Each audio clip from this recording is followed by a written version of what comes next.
Hi viewers, welcome back to the channel. Here I am back again with a couple of problems which were asked in GATE, and both of these questions are from the topic of mechanical vibration. So let's get started. Here I have got two problems. So let's get started with the first one. So in the first question, there is a mass which is connected to two springs as shown in the figure. Mass is given equal to 1 kg. Mass is 1 kg and stiffness of individual springs is 20 kilonewton per meter. I love working with SI unit, so I make it 20 to the power 20 times 1000 Newton per meter. So that's my stiffness. And they are asking me to compute the natural frequency. The first question, what kind of arrangement is this regarding the springs? So if you closely observe here, you can see that when this particular system is vibrating, the deflection felt by these two springs will be the same, which in turn tells us that these two springs are connected in parallel. We have already established that the net stiffness or the effective stiffness when two springs are connected together is simply the sum of individual spring stiffnesses. Then we will end up with this particular value, or it will look like this. Now, having evaluated the net stiffness, natural frequency is relatively easy to compute. Omega n equal n is root k by m. Units are radians per second. If you want omega n in hertz, then it is 1 by 2 pi root k by m. So rest of the things are just plug and check. Omega n is equal to 1 by 2 pi root 4 into 10 to the power 4 divided by mass is just 1 kg. So 1 by 2 pi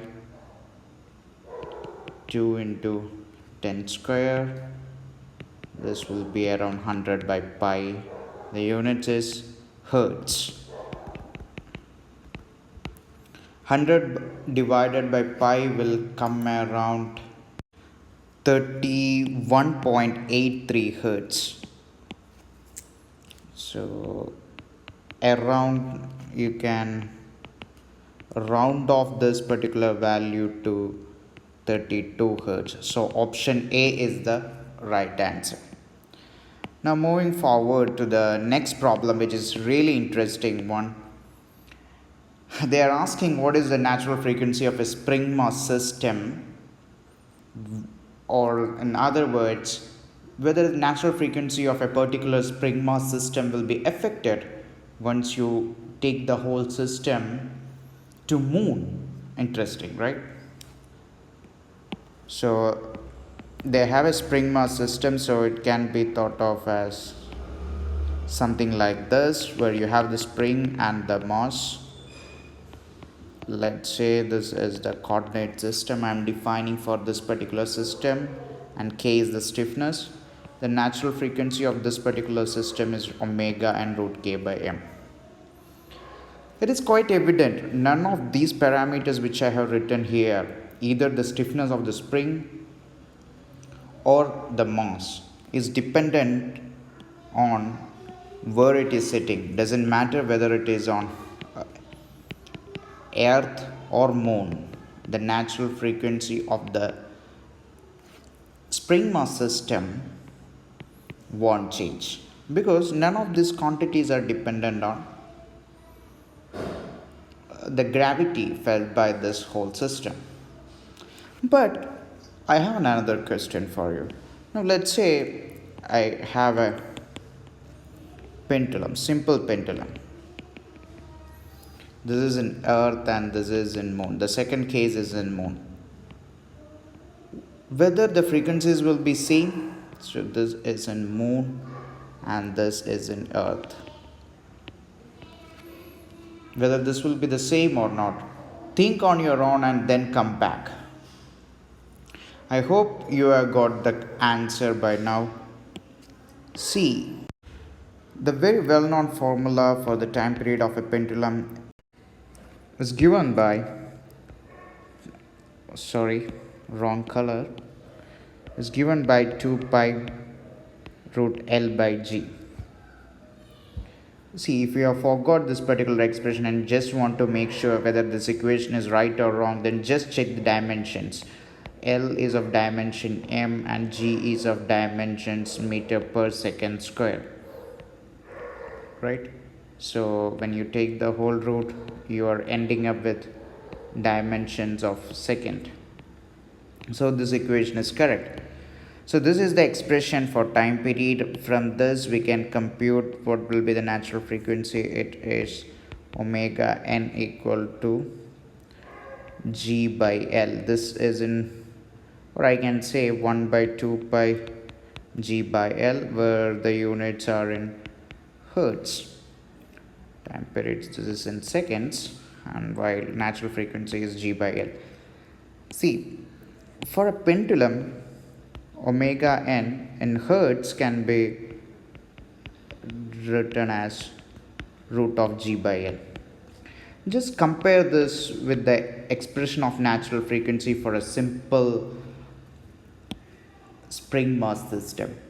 See, here G is analogous to K.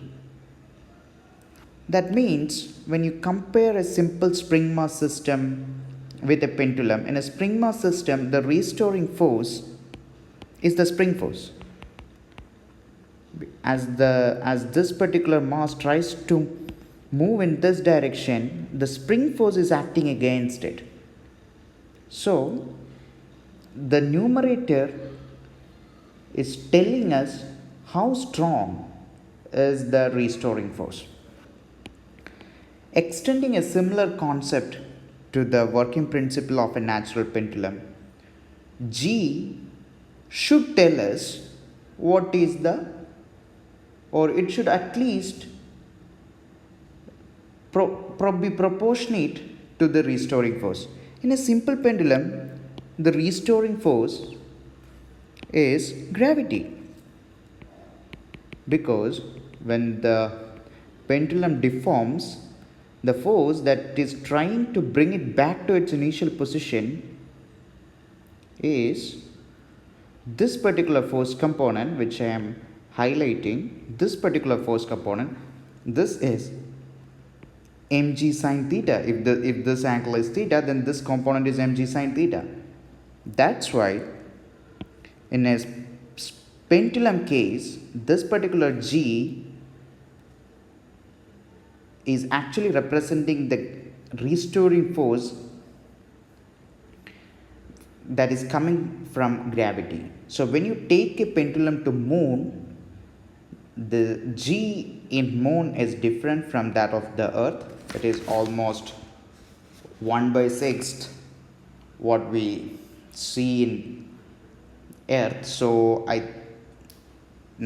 think so the natural frequency in moon will get reduced by, for a pendulum I am saying, omega n for a pendulum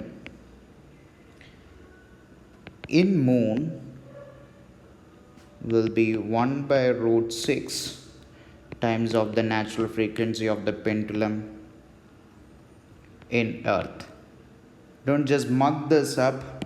Why is it so? Because for a pendulum, the restoring force is the gravitational pull that is getting acted on this particular bob. So that pull is coming down when you take the whole system to moon. So that's why natural frequency of the pendulum is coming down. Make sense? Thanks for watching.